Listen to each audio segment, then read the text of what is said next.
This is an appropriate point from which to segue to the final section of this lecture prior to the conclusion. Once I've finished speaking, you are encouraged to pose any questions you may have, and I will attempt to answer them. From what has been said thus far, you should have a fair idea both of what synchronicity is and what it is not, as well as some sense for how you might like to go about investigating it for yourself. At this point in the lecture, we are going to dedicate some time to outlining some of the major objections and most commonly suggested reductionist explanations for the meaningful coincidences to which we must appeal in our study of synchronicity. Once each of these critiques of the theory or prospect of synchronicity and synchronistic phenomena has been elaborated, it will be addressed as completely as is feasible for a talk in this format. Perhaps the most common type of objection to a synchronistic story or happening takes the form of an eminently reasonable skepticism which seeks to exhaust simpler explanations before it will even entertain more complicated ones. For example, cognitive biases such as confirmation bias and selection bias represent an initially compelling alternative explanation to such things. The former bias, confirmation bias, is similar to what some might describe as wishful thinking. It is the unconscious tendency for human beings to find evidence which confirms their beliefs more memorable than evidence which refutes their beliefs, a tendency which serves to reinforce existing beliefs over time. Wishful thinking, on the other hand, would be a more or less conscious tendency to think about what is true along lines which appeal to one's wishes regarding what might be true. Selection bias refers to the human tendency to select a sample in a non-random way, even when aiming for randomness, a proclivity which can compromise how representative of reality one's observations are by skewing the statistical analysis with an improper sample. These are just two of a whole host of cognitive biases which afflict all human beings, any number of which could be responsible for an inaccurate perception of the statistical frequency of evidence for or against one's beliefs, and which could figure into an intuitive misunderstanding of the causal nexus of the world such that synchronicity or something like it is suspected even though it is not present. In other words, the human mind is capable of great confusion, and there are myriad ways for one's perception to be inaccurate. Therefore, why would one assume that there is anything more to these occurrences except the imprecise way in which we grasp evidence? It could also be said that these cognitive biases involve the projection of one's conscious framework onto the evidence, such that evidence which fits into the cognitive framework is regarded as true, while evidence which doesn't is regarded as false. In response to this type of objection, what I have to offer as a refutation is perhaps extremely unsatisfying, but it is nonetheless the answer to which I have come after a prolonged meditation on the matter. My response is this. These instincts that you have to doubt the reality of these phenomena while it is still plausible in your mind that they could be explained by simpler, already understood means, these instincts are both admirable and important, as they will be the future foundation of your conviction. What I mean by this is that you should be skeptical of such things, and in fact I invite you to maintain in your mind these notions that perhaps you are unconsciously misleading yourself in certain ways, and to leverage such doubt against the evidence presented to you. This attitude is entirely healthy, and it allows the individual to ensure that before they will admit to the reality of such phenomena, they have gone to every possible length to deny it or to explain it in another way. This is important because once you yourself have considered all these options, all these potential ways to rationalize the qualia that you have experienced, you will be able to rely on how skeptical you were about it initially for confidence in the stance you take once you admit of its reality. When someone else then says to you, well, what about confirmation bias or selection bias? You will smile and nod, just as I do, and say, yes, what about them? Does that explain it for you? I imagine that, just like me, you will reach a point where those explanations, possible though they may be, are no longer plausible in light of the evidence that you have witnessed, the experiences that you yourself have had, and the stories that you have heard from others like you. At a certain point, the mere fact that there are other ways that one might try to explain this phenomena becomes insignificant in comparison to the magnitude of what one must explain. Suddenly one is struck by the ignorance of the objection. Another common objection is that if this were really part of the world, then science would already have discovered evidence of it, and in lieu of such evidence, there is no reason to believe that there is any reality to this phenomena. This point of view is not one that requires any further deconstruction in this section, although it ought to be said, as was briefly mentioned before, that there is actually a plethora of evidence which garners little to no attention from scientists, because it is beyond the pale with respect to modern scientific consensus. One such compilation of curious evidence can be found in Colin Wilson's trilogy The Occult, especially his second book Mysteries. This objection can be extended to one offered readily whenever a synchronistic story is recounted in the presence of a skeptic or non-believer, which is that no one can provide any proof that such a thing means anything at all, and that they would challenge you to do so. If you can't, of course, then the individual in question will smugly dismiss the whole story as a product of your colossal ignorance, entirely unaware of the irony of the whole affair. True as it may be that no one is able to prove synchronicity to you, it is entirely beside the point, as the evidence which can be obtained on the matter is not shown to you by someone else, but collected all of your own accord. Consequently, any objection raised on the grounds that one has not proven their point of view in the conversation is to be regarded as a non sequitur, as it is not germane to the point of the discussion. So I said this wrong when I was practicing. I don't know, apophenia or apophenia. I don't know how to pronounce it. I'm just gonna go with apophenia. Yeah, I'm gonna go with that. Apophenia is the tendency to mistakenly perceive connections and meaning between unrelated things. This is perhaps the best non-synchronistic description of the synchronistic experience. However, this is an early stage of delusional thought which is readily observable in schizophrenic individuals. There is, however, a more general underlying tendency of the human mind to seek out patterns in random noise, a common example of which is called pareidolia, or pareidolia. I think pareidolia. This, naturally, strikes me as merely begging the question. For this to be an explanation, we must cede the assumption that the connections are, in fact, not there. In a schizophrenic, it is easy to establish that the connections are not a realistic extension of the facts. However, with the case of synchronicity, this is somewhat more difficult to demonstrate. Furthermore, if one is conscious of the tendency to perceive patterns in noise, then it is entirely possible for the individual to leverage this against the perception of such patterns as a reason for skepticism. Nonetheless, if those patterns are borne out in fruitful continuations which register in the minds of other mindful individuals as potentially resonant associations, it is quite difficult then to suppose that such connections could be explained by an appeal to a phenomenon such as apophenia. In each and every one of these cases, we have an appeal to an alternative explanation which would render insignificant the object of analysis supposed to be synchronicity, and each case essentially boils down to a rationalization that it is a kind of illusion. Such an account fails to hold water in my mind, especially when one remembers the first two of the top 10 tips that I shared at the beginning of the lecture, and in light of the matrix metaphor I will offer in a moment. More often than not, however, rather than attempting to mount a logical or philosophical critique of these ideas, those who find themselves unable to fathom synchronicity will resort to attempting to digress or disrupt the conversation, or, in the worst of cases, simply shut it down as not worth discussing.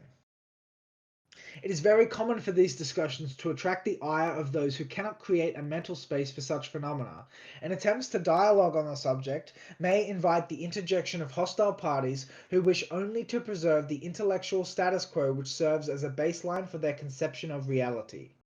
If such an individual were to seriously consider the reality of these sorts of phenomena, they would experience a destabilization of that framework which they use for their existential orientation and the associated function of meaning creation within their reality.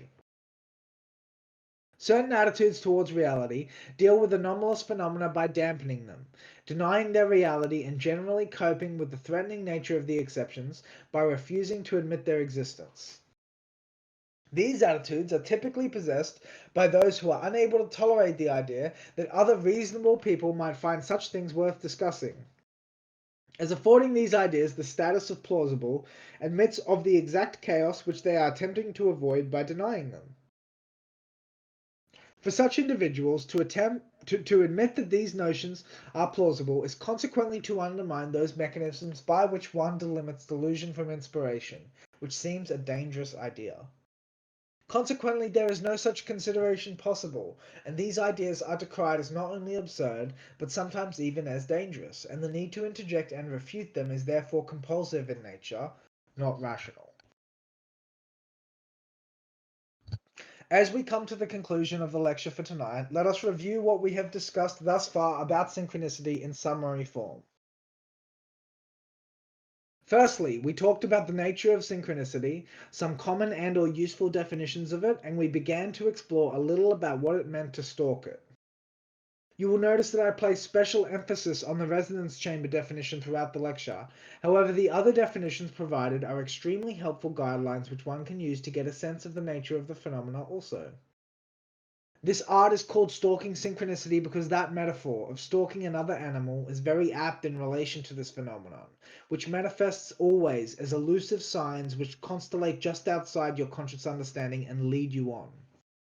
Thus, you are always tracking the signs left behind by synchronicity, but rarely do you get to glimpse the actual synchronistic flow, a state in which the signs are directions that you can read in real time.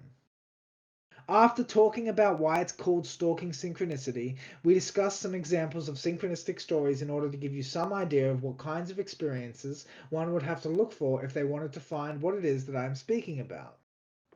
Most notable among these stories would have been the Scarab story and the Spanish Dream. Thirdly, we explored what kind of evidence there is of the claims about synchronicity and where one should begin if one wants to find evidence of their own. In this section, I explained that I'm not asking you to believe any of the stories that I'm telling you, and that they are merely supposed to act as a guide which you can use to inform yourself about the kinds of experiences others have had, and therefore to aid in your ability to imagine how you might come across such an experience yourself. We also spoke about how the act of dialogue and discourse surrounding these events and strange coincidences is a crucial element of the entire art, not only because it allows one to reflect on how their reasoning sounds with some amount of objectivity, but also because this opens up the dialogue for resonant associations, as sharing these stories often results in someone else saying, "Hey, do you know what that reminds me of?" and then proceeding to tell a seemingly unrelated story or share a fact, which is nonetheless a missing puzzle piece for the first speaker, which they are then able to go off and explore. After discussing the importance of discussion in relation to the synchronistic experience, we talked about how one distinguishes meaningful coincidence from mere coincidence, where I talked about mindfulness, patience, and a reluctance to project closure on anomalous phenomena, then discussed epistemic prejudices generally, and more specifically, the epistemological prejudice inherent in modern science in relation to psi phenomena and synchronistic phenomena. This part of the lecture was focused around addressing some of the issues with the scientific modus operandi with respect to certain elusive and subtle phenomena which are in contradiction with some of the fundamental assumptions made in the practice of science. Finally, we touched on some of the major potential objections to synchronicity and made a provisional effort to address them. Everything that we have discussed has been intended to help you to flesh out your understanding of the concept and phenomenon of synchronicity so that you have some sense of what you are looking for, while each successive lecture beyond this one will deal with a certain subset of the techniques and ideas that I have developed during my extended analysis of this subject and my continuing attempts to stalk it. Now, as a final point of consideration before we end for the evening, I wish to relate to you first a piece of advice given to me by my ex-mentor in the course of our joint discourse on these matters, and second, a metaphor that I conceived toward the end of our work together during a particularly resonant dialogue in which the energetic had been amplified over the course of half a dozen hours. This metaphor clarified a gap in Jung's understanding and indeed my ex-mentor's as well, and when I conceived of and articulated the metaphor, there was a clear acknowledgement that I had managed to crystallize the solution which had evaded words until that moment. The advice given to me was this. What you need to understand is that the central challenge of synchronicity is to develop empathy in relation to another human being. A cryptic statement, or so I thought when I first heard it, though I had an intuition that closely paralleled the proposition which was only semi-conscious at the time.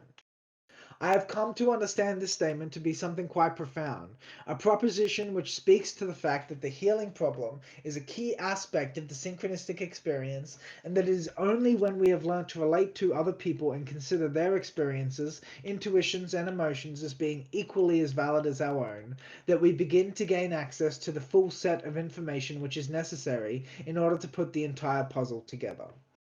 Until we have developed empathy for other individuals, we will forever be trapped in an echo of our own point of view, a certain kind of recursive hall of mirrors that shows us only ourselves. Even in others' faces, we will see our own likeness. It is only the empathy for the other person as an individual in their own right which compels the compassion and patience necessary to truly understand another's experience. And it is this understanding of another's experience, this relativity on an interpersonal dimension of reality, which is crucial for the resonance chamber, which becomes possible once a small group of individuals begin to authentically relate on the topic of synchronicity and the synchronistic experience. So the advice I would offer to you in this quest of yours and of ours is this. Do not dismiss another's experiences or opinions because they are unlike yours, but instead try to understand how you could relate empathetically to them, such that each of you could offer the other something of value. The key to cultivating the resonance chamber is to relate authentically to every individual who is sharing the conceptual space during a discourse about it. One other thing I would recommend to you is that you keep what I call a synchronicity journal, where you focus on collecting all the anomalous and odd facts of your experiences and of those close to you whom you trust, together into one book which you update every time something strange happens. As you get better at following the signs, your entries will likely get longer, but it's important to keep this practice up because the retrospective analysis of this kind is incredibly helpful to an individual who is newly acclimatizing to the synchronistic experience. When one is able to refer back and read the facts, it dispels the retrospective reframing process of memory, which tends to compromise the objectivity of our memory of significant incidents. The more times we dismiss it, the more dim do the details become. This continues until you cannot even recall that it ever happened. A synchronicity journal is the perfect solution to this problem because it allows you to record and return to the bare facts, which are remarkable in and of themselves without any positive or negative exaggerations. Here is the problem in relation to which the metaphor I'm about to tell you was proposed. I'll be playing a recording of a conversation that occurred previously. We like to think about the laws of nature as being consistent as coherent, but one of our assumptions are they don't transform, they don't change. That's one of the interesting ideas he projects. And I keep that in mind as I describe this particular conundrum. So Jung tries to wrap his mind around synchronicity, right? And as he's trying to wrap his mind around synchronicity, or maybe it should be the other way around, it's Pauli, who is this quantum physicist, who's trying to wrap his mind around certain physical phenomena, trying to create a model for it. So Pauli is dealing with quantum physics, and there he's dealing with time in this very, very fragile and sensitive way, and he's also dealing with atomic physics. Yeah, so in science, this whole conundrum appears through the quantum physics framework, right? But the interesting synchronicity is Pauli is here talking to Jung, and both of them are trying to figure out how this could possibly make sense. And Jung's at first move, I think it's a bad move because it again is a compulsive way to avoid the problem. It's just regarded as a causal phenomena. But when he talks about it as being a causal, he describes it as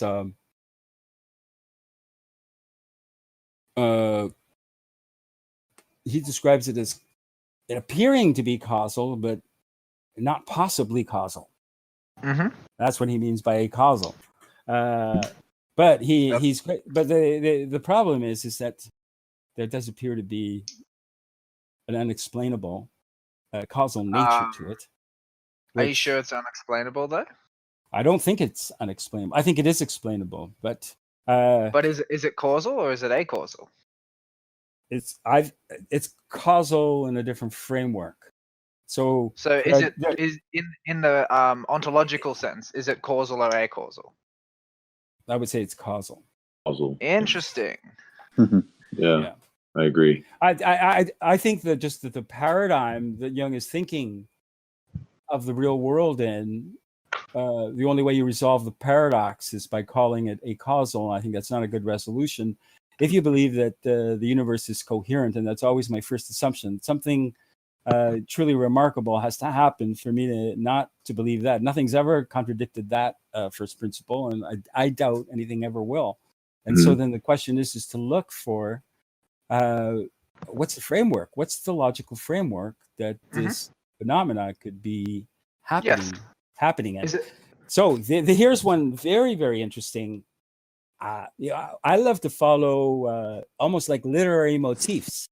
So when you read Jung, you'll notice he has two competing theories of the nature of synchronicity.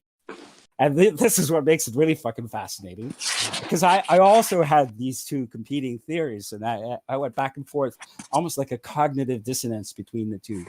And one of them is that synchronicity only happens in these key moments, right? These at a certain time on a certain day, everything lines up, and all around him appears that his existence is pure metaphor, and he's existing as a pure metaphorical existence in this pure metaphorical existence. And then he goes, well, it only happens in these moments. Other times it's not happening. And then he goes, this appears to be a very, like me as well, this appears to be a very doubtful framework. Like, what am I saying? That only in this moment that the whole universe line up this way, and all the other times it's not. The more likely possibility is that it's always happening. So then he goes, and other times he goes, I suspect that it may be that it's always happening, and it's only at certain times that we are capable of seeing it. Right.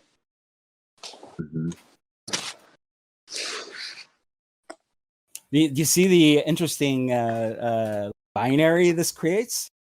And I think the solution is a solution that includes both realities. So that was the problem. Here's the metaphor that I produced as a solution to this problem. Versus a little introduction. It is truly a quandary to ask oneself how it can be possible for this higher octave of reality to be occurring in perpetuity, and yet most of humanity remains at best dimly aware of it, if at all, while the few of us who are acutely aware of the phenomenon seem to experience a kind of tidal effect, wherein we move in and out of alignment with that awareness. One has to ask, how can it be possible for one's experience of the world to reflect back this pure metaphorical quality of the pure interconnectivity of all things in such an undeniable and clear manner at certain special moments, and yet the rest of the time the world seems just as it would be any other day? In pursuit of a metaphorical model that is capable of simultaneously capturing both realities, the perpetuity of synchronicity and the rarity of it, I proposed the following. Imagine a matrix of interconnected beams of light which all reflect one another wherever they meet in the matrix. Each point of contact between two beams of light amplifies both, adding to the interconnectivity. An individual is represented as a point of light where a multitude of beams cross at the same location. The individual wields a multi-directional mirror capable of reflecting all of the intersecting beams of light at that particular location. When this reflective capacity is appropriately calibrated and aligned, not only is the individual more clearly able to perceive the interconnectivity of the matrix, but they also add their own light back into the mix, brightening the matrix and amplifying the phenomena. Yet, if their mirror is poorly aligned, they will not even be aware that the matrix exists. The matrix of light is the matrix of existence, where everything is connected. When we experience a resonant connection with someone else, that is the experience of becoming more aligned with the world through the interpersonal dynamic and the mutual harmonization of energy.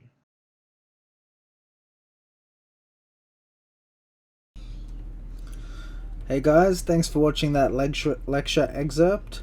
For more, subscribe to my channel and don't forget to check out my Patreon and my other work linked in the description below.